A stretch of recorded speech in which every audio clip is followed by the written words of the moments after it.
Chapter 11. The next morning, Sierra crept into Lazaro's room.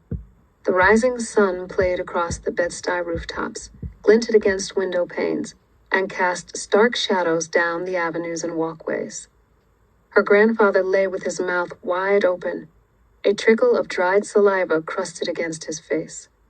For a second, she wasn't sure if he was even alive. She was about to cross the room to check when the old man's nostrils flared and he let out a colossal snore. Who was this man? He'd always been sweet to her when she was a little kid. Piggyback rides and stupid magic tricks with that cigar-stained hacking laugh of his. But then she entered that awkward pre-adolescent stage, all pimples and big glasses and brand new curves. And Lazaro acted like he didn't know what to make of this new creature. Mama Carmen had remained quietly firm and occasionally ferocious, but there was never any doubting her love. It came through in every small move she made, the way she'd absent-mindedly adjust Sierra's clothes and do her hair for her or lay her wrinkled old hand on Sierra's shoulder. She didn't pay much mind to small talk or banter, but when she asked Sierra a question, she meant it.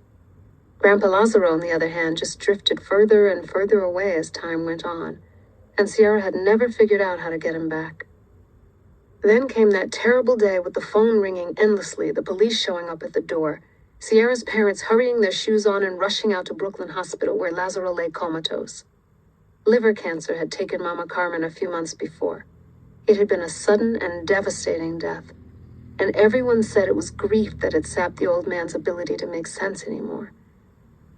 Sierra had gone to visit him in the hospital the next morning.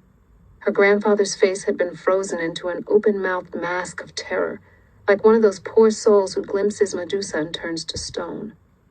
Tubes and cables snaked across his body, coiled into his flesh, and wound in a tangle up to an incomprehensible mesh of blipping waveforms and drip-dropping fluid pouches.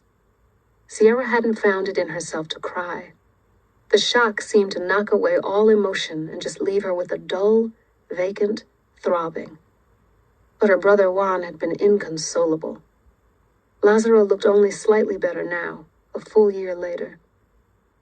Sierra took a deep breath.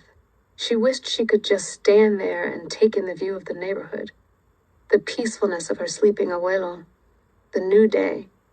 But she was on a mission. She soft-stepped past Lazaro to the wall of photographs. Laz still smiled and Mama Carmen still glowered from their faded Kodachrome world. In the Shadowshaper portrait, old Vernon still had a black fingerprint over his face. Everyone else seemed... Sierra almost let out a gasp. Another face had been smudged out.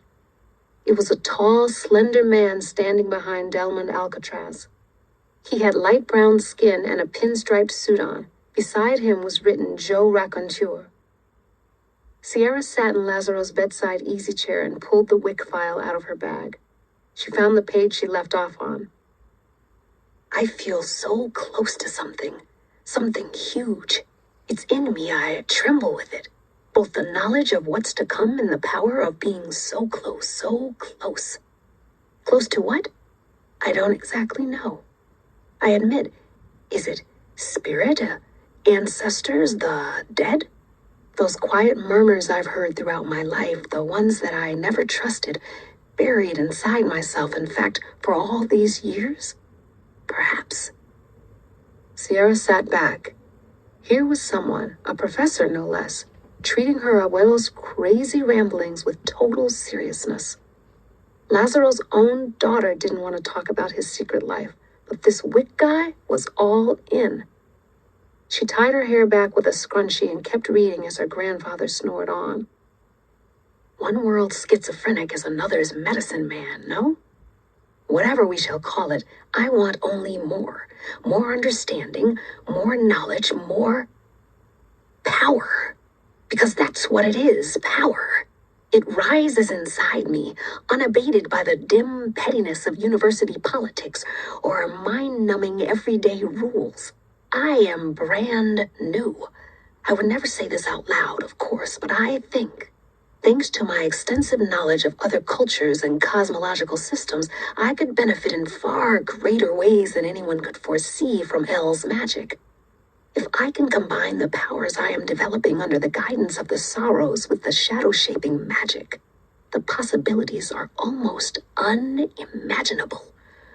There is no horizon, but only if Lucera can be found. Without Lucera, Shadowshapers will soon scatter and all their work will fade. The only clue to her whereabouts is this single line: where lonely women go to dance. Where lonely women go to dance, Sierra said out loud. Lazaro had passed on the same clue to Wick. This comes from an old Shadowshaper praise song. Laz becomes almost impossibly disdainful when speaking about Lucera. There was apparently bad blood between them before she disappeared. When I pressed him about the rest of the poem, these were the only other lines he would give me. Come to the crossroads come, where the powers converge and become one. 2 more lines of the poem. Wick had circled the word one again and again. Sierra scribbled the lines onto a piece of paper and kept reading. It refers, I think, to the unified powers within the spirit of Lucera herself. As the keeper of a magic that connects the living and dead, Lucera signifies a kind of living crossroads. Imagine what this means, to hold all these converging powers within a single entity. Imagine. Sierra's phone buzzed and she almost yelped from surprise. It was Robbie. We still on for tonight? Crap! She put her palm to her forehead. She'd forgotten all about meeting up with Robbie later on, and she still had to swing by the junk lot to get some painting in. She texted back, yep, and stood. Lazaro wrapped around one of his pillows and snored quietly into it. Oh, abuelo, Sierra sighed. What have you done?